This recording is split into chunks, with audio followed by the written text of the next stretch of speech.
As leaders, we must be known as people who keep our promises, who do what we say we will do. As leaders of organizations, families, communities, or nations, we must be willing to define what's important and then pursue that task until it's accomplished. This requires both vision and perseverance to continue on toward the goal even when it's difficult.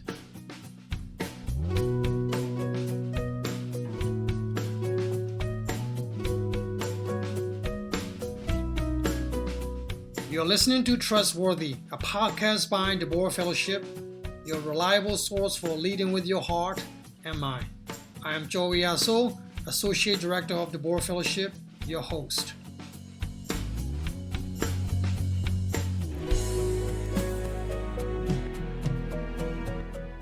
On today's show, we have special guest, Mr. Jack DeBoer, with us. Jack DeBoer is CEO of WaterWalk, a hybrid between a hotel and an apartment. Jack is an esteemed entrepreneur and founded the extended stay hotel concept within the hospitality industry. As some listeners may know, Jack and his wife Marilyn have been to Myanmar many times. They have invested their time and resources into developing the DeBoer Fellowship, a world-class leadership development organization here in Myanmar. Leaders often have future orientation and strategic, big picture perspective. They cast vision for others. They must keep reminding their team about its vision and direction. Leaders must also be role models of persistence and perseverance. It is vitally important for leaders to motivate their colleagues who work on day-to-day details and operations. Today, we have asked Jack to share with us a story that demonstrates these principles of a leader: vision, persistence, and perseverance. He recalls his visits to a South Pacific island of Guadalcanal, an area where Americans have fought and died during the Second World War. Jack, would you share with us what you remember about that time? We looked at that cemetery where a lot of U.S. soldiers were buried, and it was not good. The grass was not properly cut. Some of the tombstones were tilted. No one was paying attention. Then we went down to Red Beach, is where the U.S. troops landed. This is 30 plus years ago. And walking the beach and thinking about what we had seen, I thought, I don't know I can have any effect on making that cemetery something that we can remember honorably, those who had given their lives. I couldn't do anything about that, but somebody could. And I thought, what can I do? I didn't know. So what did you decide to do? As we walked down Red Beach, I picked up a small stone, and I held it in my hand and to Marilyn, and I said, I'm going to carry this stone until I figure out what we can do about this, and I'm sure other cemeteries around the world, way beyond my capability. I put the stone in my pocket. How long did you carry that stone? I carried it in my pocket for, I'm not exactly sure, but about 5 years. Every day I'd take this out of my pocket and put it back in the pocket as I changed my clothes the next day and think about that cemetery. But that's all I did. Well, let's step back a little bit. I had a good friend. His name is Bob Dole. Bob Dole, as you probably are not familiar with who he is, but he ran for president. He was a senator from the state of Kansas. He was a good friend. He was in the House at that time, and I opened a project out in Michigan, and he went out there when he was a new member of the House. But he had a very strong career in the U.S. government. I was traveling, and I landed at the Washington airport at the FBO there, and went inside, and there was Bob Dole. And this is like, I'd say, 10, 12 years ago. And we chatted and remembered the good times when we spent time together. And he said, hey, can I do anything for you? He was the senator. He was in charge of the U.S. Senate at that time.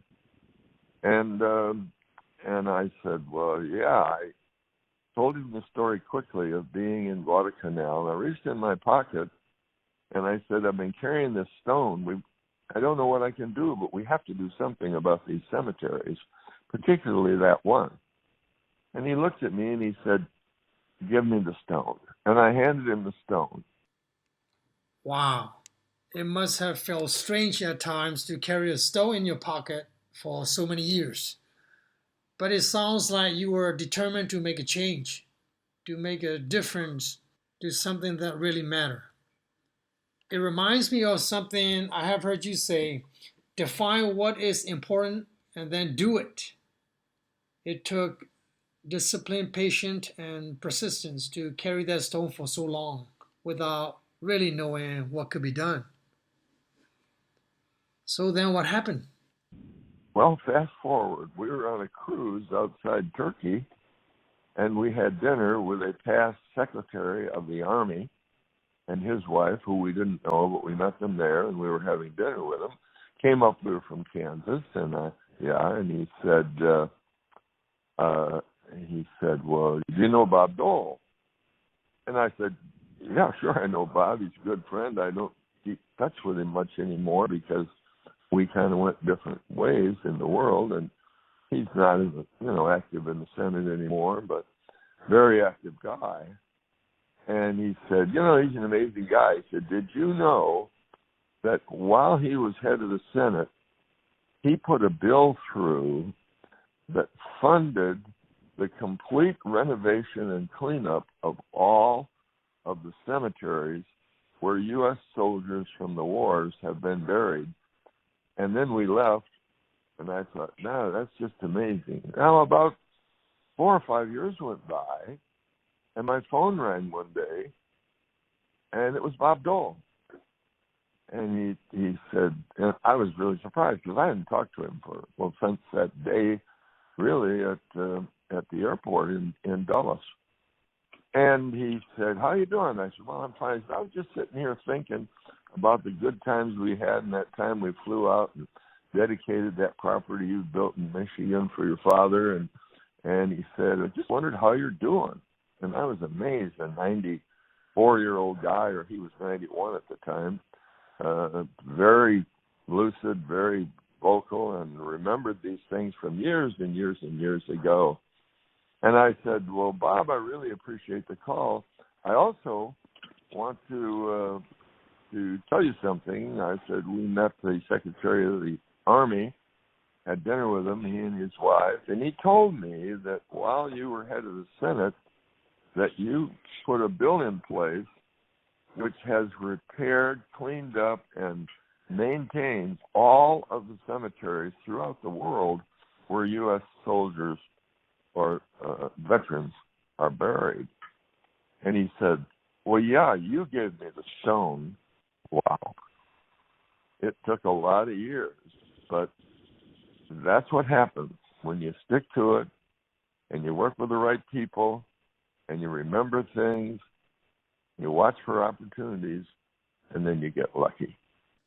What an incredible story. It sounds like your patience paid off. We have heard you say that leaders need both luck and hard work. Many leaders can learn valuable principles from stories like yours when we cast a vision, define our purpose, and determine ourselves to reach those goals, regardless of challenges that come. Jack, thank you so much for your time and for sharing your wisdom with us.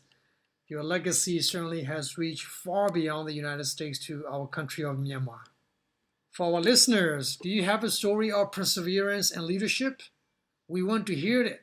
Write to us at info@deboerfellowship.org or message us on Facebook. And don't forget to subscribe to our Trustworthy podcast. I'm Joey Asso. Thanks for listening.